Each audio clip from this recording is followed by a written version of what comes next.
নমস্কার বন্ধুরা, হ্যাশট্যাগ আবান্তিকার নতুন একটি ভ্লগে আপনাদের স্বাগত জানাই। স্বপ্নের দেশ আমেরিকা। কত মানুষের স্বপ্ন থাকে উচ্চ শিক্ষার জন্য আমেরিকায় পাড়ি দেওয়ার, তো কারোর স্বপ্ন থাকে কর্মসূত্রে আমেরিকায় পাড়ি দেওয়ার, তো কারোর স্বপ্ন থাকে ভ্রমণ পারপাসে আমেরিকায় পাড়ি জমানোর। আমেরিকাতে ভ্রমণ পারপাসে আসার জন্য রয়েছে B1 B2 visa. B1 B2 visa কিভাবে অ্যাপ্লাই করবেন, কি কি ডকুমেন্টস লাগে, সেই সংক্রান্ত ডিটেল কতগুলো ভিডিও আমার চ্যানেলে অলরেডি রয়েছে। আজকে আমি আপনাদের সাথে শেয়ার করব এই ভিজিট ভিসা বা B1 B2 ভিসার জন্য কিভাবে ইন্টারভিউ অ্যাটেন্ড করবেন, আপনাকে কিভাবে দীর্ঘমেয়াদী প্রস্তুতি নিতে হবে সেই সংক্রান্ত বেশ কতগুলি টিপস। তাই যারা পরবর্তীকালে আমেরিকায় আসবেন বলে ভাবছেন বা যাদের পরিচিত কোনো মানুষজন ভিজিট ভিসা বা B1 B2 ভিসার জন্য অ্যাপ্লাই করছেন, তাদের জন্যই এই স্পেশাল ভিডিওটা। তাই স্কিপ না করে পুরো ভিডিওটা আমার সাথে থাকুন। ভিডিওটা ভালো লাগলে লাইক করবেন, চ্যানেলটিকে সাবস্ক্রাইব করবেন। আমেরিকার ভিজিট ভিসা বা B1 B2 ভিসার ক্ষেত্রে আমার টিপস নাম্বার 1 হলো সঠিকভাবে DS-160 ফর্ম ফিল আপ। আমেরিকার ভিসা অ্যাপ্লিকেশনের ক্ষেত্রে সর্বপ্রথম ধাপ হলো DS-160 form fill up. DS-160 form হলো এমন একটি ফর্ম যে ফর্মে আপনার জন্ম থেকে সমস্ত ইনফরমেশনই প্রায় ফিল আপ করতে হয়ে থাকে। আমরা অনেক সময় এই ভুলটি করে থাকি, সেই ফর্মটি হয়তো আমরা নিজেরা ফিল আপ করি না, আমাদের পরিচিত কোনো মানুষজন ফিল আপ করেন বা হয়তো আমাদের পরিচিত কোনো এজেন্ট ফিল আপ করেন। সেই করতে গিয়ে আমাদের নিজেদের অজান্তেই হয়তো কোনো সময় আমরা কোনো ভুল ইনফরমেশন দিয়ে থাকি। এই DS-160 ফর্মটা ফিল আপ করার সময় আমরা যথেষ্ট সতর্কতা অবলম্বন করব। এখানেতে সমস্ত ইনফরমেশনই একদম ঠিক দিতেই হবে, কারণ আপনি যখন ইন্টারভিউ অ্যাটেন্ড করতে যাচ্ছেন সেই সময়তে যিনি ভিসা অফিসার থাকবেন তার সিস্টেমে কিন্তু এই DS-160 ফর্মটাই ওপেন থাকবে। তিনি সেই DS-160 ফর্মটা দেখে বিভিন্ন ধরনের প্রশ্ন করে আপনার থেকে ক্রস ভেরিফিকেশন করবেন।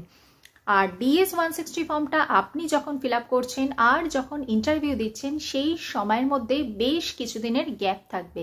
তাতে হয়তো আপনি ভুলেও যেতে পারেন যে DS-160 ফর্মে আপনি কি ফিল আপ করেছেন। ধরুন আপনি লাস্ট কোন মেল আইডি ইউজ করেছেন, বা আপনার লাস্ট কোন ফোন নাম্বার ইউজ করেছেন, বা আপনার সোশ্যাল মিডিয়া অ্যাকাউন্ট কি আছে, এরকম বিভিন্ন ধরনের প্রশ্ন কিন্তু আপনাকে DS-160 ফর্মে ফিল আপ করতে হচ্ছে। তো আপনি কি করবেন, DS-160 ফর্মটা ফিল আপ করার পর তার একটা প্রিন্ট আউট নিজের কাছে রেখে দেবেন, অথবা আপনি কি ফিল আপ করেছেন সেটার যে PDF ভার্সনেতে আপনি আপনার কম্পিউটারে সেভ করে রাখবেন, যাতে ইন্টারভিউ দিতে যাওয়ার আগে আপনি সেই ফর্মটা আরেকবার দেখে নিতে পারেন, যাতে আপনার মনে পড়ে যেতে পারে যে আপনি DS-160 ফর্মে কি ফিল আপ করেছেন। তাই DS-160 ফর্মটা কিন্তু ভীষণ সতর্কতার সাথে ফিল আপ করবেন। সেখানে সমস্ত ইনফরমেশন কিন্তু একদম ঠিক দেওয়ার চেষ্টা করবেন। এই DS-160 ফর্মেতে ভুল ইনফরমেশন কারণে আমাদের কিন্তু অনেক সময়তেই ভিসা রিজেক্ট হয়ে যেতে পারে। আমেরিকার ভিজিট ভিসার ক্ষেত্রে আমার টিপস নাম্বার 2 হলো পারপাস অফ ভিজিট। আপনি কি পারপাসে আমেরিকা যাচ্ছেন। আপনি যখন ইন্টারভিউ দিতে যাবেন 95% ক্ষেত্রে আপনার কাছে প্রশ্ন আসবেই আপনি কি কারণে আমেরিকা যাচ্ছেন। আপনি যদি B1 ভিসার ক্ষেত্রে যান সেক্ষেত্রে আপনার কোনো মিটিং বা কনফারেন্স থাকবে, তার ডকুমেন্ট কিন্তু ইন্টারভিউর সময় অবশ্যই ক্যারি করবেন। আর যদি আপনি কোনো আত্মীয় পরিজনের বাড়িতে যান তাহলে তার থেকে একটা ইনভিটেশন লেটার কালেক্ট করবেন। আর যদি আপনি ভ্রমণ পারপাসে বা মেডিকেল কোনো পারপাসে যান তাহলে তার একটা টেন্টেটিভ প্ল্যান কিন্তু আপনাকে বানিয়ে রাখতে হবে। আপনি কি কারণে আমেরিকা যাচ্ছেন তার একটা কনক্রিট আনসার কিন্তু আপনি নিজের কাছে সবসময়তেই রেডি রাখবেন, কারণ সেই প্রশ্নটা কিন্তু আসতেই পারে। আমার B1 B2 ভিসা বা ভিজিট ভিসার ক্ষেত্রে টিপস নাম্বার 3 হলো আপনার পাসপোর্টে যদি অন্য কোনো দেশের ভ্রমণের ছাপ না থেকে থাকে। আপনি আজকে ইন্ডিয়া বা বাংলাদেশ থেকে আমেরিকার উদ্দেশ্যে পাড়ি জমাচ্ছেন অ্যাজ এ ট্রাভেলার, আপনি নিজেকে প্রুভ করছেন, মানে ভ্রমণের উদ্দেশ্যে আপনি আমেরিকায় পাড়ি জমাচ্ছেন, অথচ আপনার দেশের আশপাশের কোনো দেশ এখনো পর্যন্ত ভ্রমণ করা হয়নি। সেক্ষেত্রে ভিসা অফিসারের মনে একটা প্রশ্ন আসতেই পারে যে নিজের দেশের আশপাশের কোনো কান্ট্রি এখনো পর্যন্ত ভ্রমণ করেনি, অথচ ফার্স্ট ইন্টারন্যাশনাল ট্রাভেল হতে চলেছে আমেরিকা। কেন? তার কি ইন্টেনশন রয়েছে যে ভিজিট ভিসা নিয়ে আমেরিকায় গিয়ে ওখানেই সেটেল হয়ে যাবেন? সেই সংক্রান্ত বিভিন্ন ধরনের প্রশ্ন কিন্তু তখন আসতেই পারে। তাই আপনি চেষ্টা করবেন যে আপনার দেশের আশপাশের কোনো না কোনো দেশ ভ্রমণ করে থাকতে। সে আপনি কম খরচে আপনি সিঙ্গাপুর, মালয়েশিয়া ভ্রমণ করতে পারেন, থাইল্যান্ড ভ্রমণ করতে পারেন, দুবাই ভ্রমণ করতে পারেন, বা যদি আরেকটু খরচা করে আপনি মালদ্বীপস ভ্রমণ করতে পারেন, বালি ভ্রমণ করতে পারেন। এইরকম কোনো না কোনো কান্ট্রি যদি আপনি ভ্রমণ করে থাকেন তাহলে কিন্তু আপনার প্রোফাইলটা কিন্তু আরও স্ট্রং হয়। এবার অনেক মানুষ আছেন যারা সাদা পাসপোর্টেও কিন্তু এই ভিজিট ভিসা অ্যাপ্লিকেশন করেছেন, সেক্ষেত্রে অবশ্যই করতে পারেন এবং সেই রকম ভিজিট ভিসা সাদা পাসপোর্টেও অ্যাপ্রুভ হওয়ার অনেক উদাহরণ রয়েছে। কিন্তু সেক্ষেত্রে আরও কতগুলো প্যারামিটার রয়েছে, যে প্যারামিটারগুলোর মধ্যে রয়েছে ফিনান্সিয়াল ব্যাকগ্রাউন্ড হয়তো তার অনেক স্ট্রং, বা তার হয়তো ইনভিটেশন লেটার তার অনেক স্ট্রং, বা তার হয়তো অনেক সোশ্যাল বন্ডিং রয়েছে দেশে। এরকম বিভিন্ন প্যারামিটার সেক্ষেত্রে কাজ করে।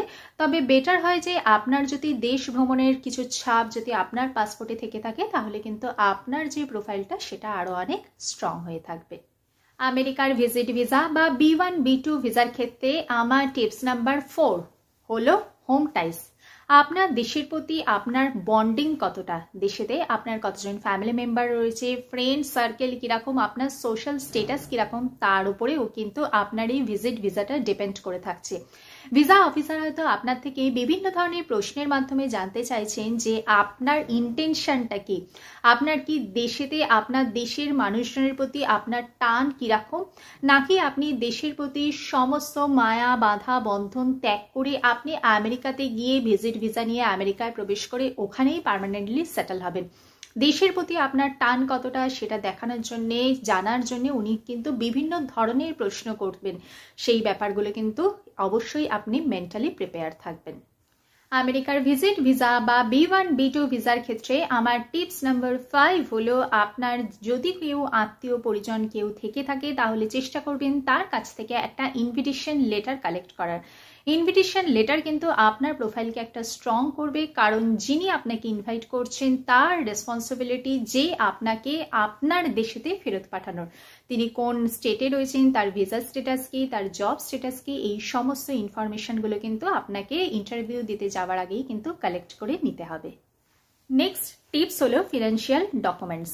আপনি বিজনেস করেন না আপনি জব করেন, জব করলে জবের অ্যাপয়েন্টমেন্ট লেটার, লাস্ট 3 মান্থসের পে স্লিপ, বিজনেস করলে ট্যাক্স রিসিট, পেনশন হোল্ডার হলে আপনার লাস্ট 6 মান্থসের ব্যাংক স্টেটমেন্ট, আপনার FD, mutual fund, fixed asset সমস্ত কিছু ডকুমেন্টস কিন্তু ইন্টারভিউয়ের সময় আপনাকে ক্যারি করতে হবে। হয়তো ওনারা কোনো ডকুমেন্টসই নাও দেখতে চাইতে পারেন, কিন্তু আপনাকে কিন্তু সমস্ত ডকুমেন্টসে নিয়ে যেতে হবে।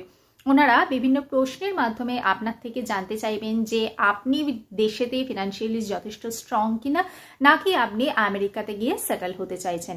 আপনি যদি সমস্ত ডকুমেন্টস সাথে নিয়ে যান এবং ফিনান্সিয়ালি যদি স্ট্রং হয়ে থাকেন তাহলে এটাই প্রমাণ করছে যে আপনি আপনার দেশে ফিনান্সিয়ালি স্ট্রং এবং সেই ফিনান্সিয়াল সিকিউরিটিকে ছেড়ে আপনি আমেরিকাতে গিয়ে থাকতে চাইবেন না। আপনি আমেরিকাতে হয়তো বিশেষ কোনো পারপাসে যাচ্ছেন, তা সে ট্যুরিজম পারপাসে হোক বা কোনো ফ্যামিলি মিটিং হোক, যে কোনো কারণেই আপনি আমেরিকায় যাচ্ছেন এবং আপনার কাজ সম্পূর্ণ হওয়ার পর আপনি আপনার দেশে ফিরে আসছেন। আমেরিকার B1 B2 ভিসা বা ভিজিট ভিসার ক্ষেত্রে আমার টিপস নাম্বার 8 হলো ওভার কমিউনিকেট না করা। আপনার থেকে যতটুকুনি প্রশ্ন জানতে চাওয়া হবে ঠিক ততটুকুনি প্রশ্নেরই উত্তর দেবেন। অযথা আপনার আনসারটিকে দীর্ঘায়িত করবেন না, একদম টু দি পয়েন্ট আনসার করবেন এবং পোলাইট থাকবেন, কনফিডেন্ট থাকবেন। নির্দিষ্ট সময় আপনি ইন্টারভিউ ভেন্যুতে পৌঁছে যাবেন। সমস্ত ডকুমেন্টস একটা ট্রান্সপারেন্ট ফোল্ডারে করে নিয়ে যাবেন, যাতে যখন যে ডকুমেন্টসটার প্রয়োজন হয় তখনই যাতে সেই ডকুমেন্টসটা আপনি শো করতে পারেন। সর্বোপরি কনফিডেন্ট থাকবেন, পোলাইট থাকবেন। আমেরিকার B1 B2 ভিসা বা ভিজিট ভিসার ক্ষেত্রে আমার টিপস নাম্বার 9 হলো যে ওনারা বিভিন্ন ধরনের প্রশ্নের মাধ্যমে জানতে চাইবেন যে আপনার ইন্টেনশনটা কি। আপনাকে এক্ষেত্রে কিন্তু ভীষণই কনফিডেন্ট থাকতে হবে এবং সেটাই শো করতে হবে আপনি আপনার দেশে যথেষ্ট ফিনান্সিয়ালি স্ট্রং, আপনার দেশের প্রতি আপনার একটা স্ট্রং বন্ডিং রয়েছে, দেশেতে আপনার প্রচুর রিলেটিভস, ফ্রেন্ড সার্কেল এবং সোশ্যাল সিকিউরিটি রয়েছে। আপনি এই সমস্ত কিছুর মায়া বন্ধন ত্যাগ করে আপনি আমেরিকাতে গিয়ে পার্মানেন্টলি সেটেল হবেন না। আপনি কোনো কারণে আমেরিকায় যাচ্ছেন এবং সেই কাজটা সম্পূর্ণ হওয়ার পর আপনি আপনার দেশে ফিরে আসবেন। আমেরিকার B1 B2 ভিসা বা ভিজিট ভিসার ক্ষেত্রে সর্বশেষ টিপস হলো পজিটিভ ভাইবস।